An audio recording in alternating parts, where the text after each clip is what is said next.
नमस्कार मित्रों, बालोतरा आश्रम के YouTube चैनल पर आप सभी का स्वागत है।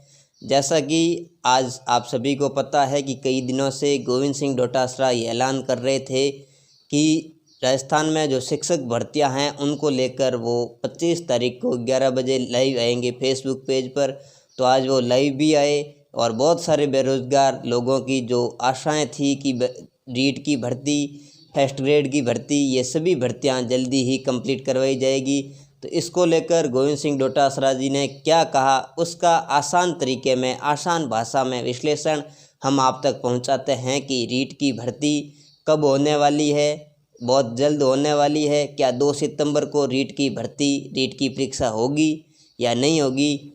रीट लेवल 2 के लिए जो 30 और 70 का रेशो था, क्या उसी के आधार पर नेक्स्ट ज्वाइनिंग होगी या फिर कोई अन्य फॉर्मूला अपनाया जाएगा।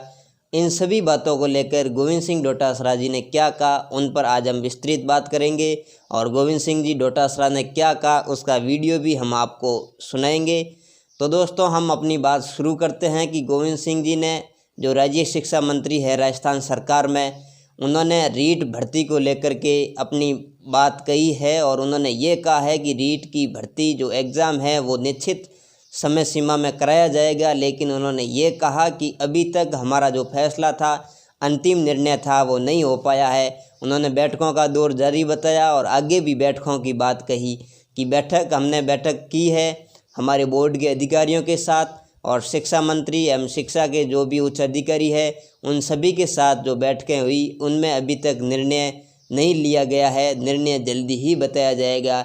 और उन्होंने ये भी बात कही कि जो हमारे मुख्यमंत्री महोदय श्री अशोक जी गहलोत है, उन्होंने इन सभी भर्तियों को समय पर, निश्चित समय पर और बिल्कुल और बेहद जल्द भरने की प्रयास किया।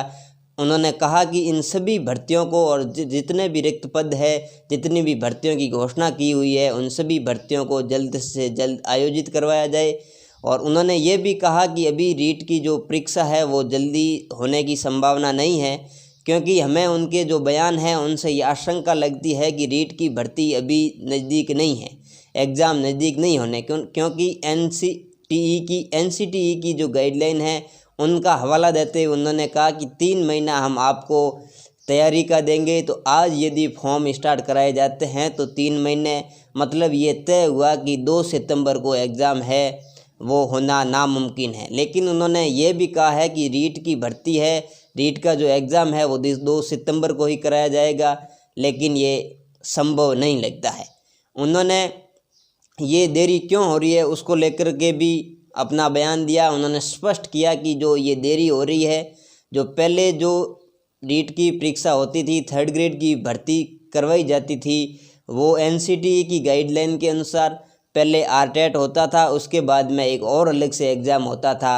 लेकिन पिछली भाजपा सरकार ने इस सिस्टम को बदल करके फिर रीट को किया और रीट के आधार पर ही ज्वाइनिंग दी। और लेवल 2 के लिए रीट के एग्ज़ाम को 70% और जो उसके ग्रेजुएशन है उसके 30% को लेकर जो फॉर्मूले बनाए थे, इन सभी का क्या बदला जाए, क्या वेटेज को कम किया जाए या बढ़ाया जाए, या फिर पुराने तरीके से एग्ज़ाम करवाया जाए, भर्ती करवाई जाए, इन सभी को लेकर ये जो बैठक हुई, जिसकी वजह से ये भर्ती है वो डिले हो रही है।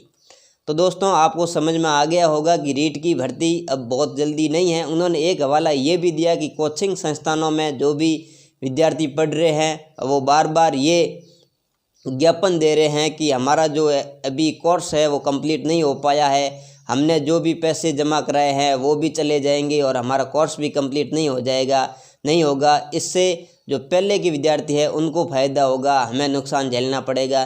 तो इस पर उन्होंने ये भी कहा कि ये तो ज्ञापन आते रहते हैं, लेकिन ज्ञापन का आना अलग बात है और निर्णय का करना अलग बात है। इन दोनों बातों को उन्होंने स्पष्ट रूप से कहा कि हम आपको 3 महीने का समय देंगे और जब भी होगी, अब बहुत ही जल्द इसका निर्णय लिया जाएगा। लेकिन फ़िलहाल बात यह है कि अभी कोई रीट की जल्द होने की संभावना नहीं है, जब तक ये अगली बैठक नहीं हो जाती। अब हम जानते हैं कि गोविंद सिंह डोटासरा ने क्या कहा, उसको हम जानते हैं। अब मैं जो बच्चे रीट की एग्जाम देना चाहते हैं, 31,000 की भर्ती की जो हमारी सरकार ने, माननीय मुख्यमंत्री जी ने घोषणा कर रखी है, उसमें तकरीबन काम हमने मीटिंग करके पूरा कर लिया है। ये मीटिंग की आवश्यकता मित्रों इसलिए पड़ी कि जो पहले रीट टेट हमारी सरकार कांग्रेस के शासन में हुआ करती थी, उसमें 2 एग्जामें होती थी, किसी तरह की ज्यादा कोई दिक्कत नहीं होती थी। लेकिन भारतीय जनता पार्टी की सरकार आने के बाद में रीट उनकी घोषणा के मुताबिक कर दिया गया और रीट के कारण से 30% उनके एकेडमिक जो उनकी योग्यता है, उसके जो मार्क्स हैं, उसके आधार पर दिए गए, जिससे बाहर के प्रदेश के काफी बच्चे, जिसमें कई तरह के ऐसे प्रकरण भी आए कि फर्जी डिग्री लेकर के उसमें मार्क्स ज्यादा दिखा करके और आगे थे, जिसके कारण से हमारे राजस्थान के बच्चे वंचित हो रहे थे। काफी समय से मांग आ रही थी कि रीट की जो भर्ती है उसमें 30% जो वेटेज हमारे ग्रेजुएशन आदि का है, उसके बारे में सरकार पुनर्विचार करे। हमने हमारी भावना माननीय मुख्यमंत्री जी के समक्ष रखी, हमारे अधिकारी लेवल पर हमारी बैठकें हुई हैं और बैठकें होकर के उसमें कई बिंदु, कुछ वर्गों को रीट में पात्रता में स्थिलन देने का बिंदु था, कॉमर्स के विद्यार्थियों को सम्मिलित करने की बात थी, वेटेज को कम करना, खत्म करना या वैसे का वैसे रखना, ये जो बिंदु थे, इन सब बिंदुओं के ऊपर विस्तार से चर्चा हुई है। कुछ हमारे जो एनसीटी की गाइडलाइन है उसके मुताबिक कुछ चेंजेज हमें कॉमर्स के विद्यार्थियों को अगर हम शामिल करेंगे तो उसमें कुछ चेंजेज करने पड़ेंगे।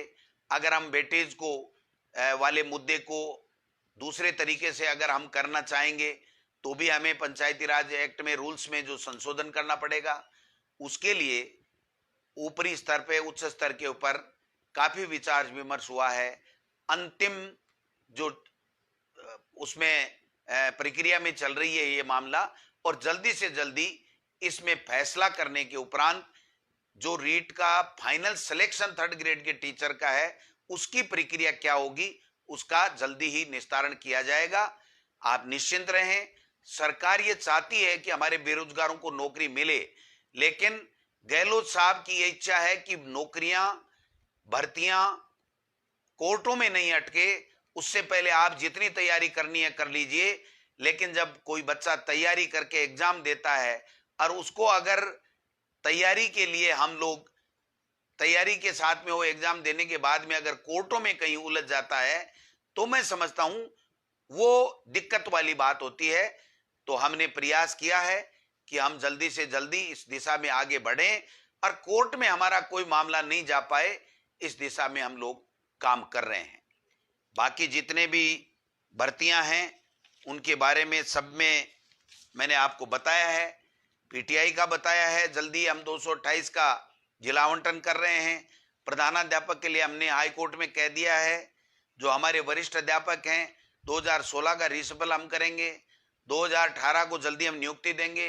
जो कनिष्ठ सहायक जो लिपिक हैं, एलडीसी की जो भर्ती है उसमें हमने जिला आवंटन की प्रक्रिया को पूरा कर लिया है और जो कैलेंडर दिया है उसके मुताबिक हम लोग आगे बढ़ रहे हैं और जल्दी जुलाई के महीने में भी हम लोग उनको नौकरी देंगे।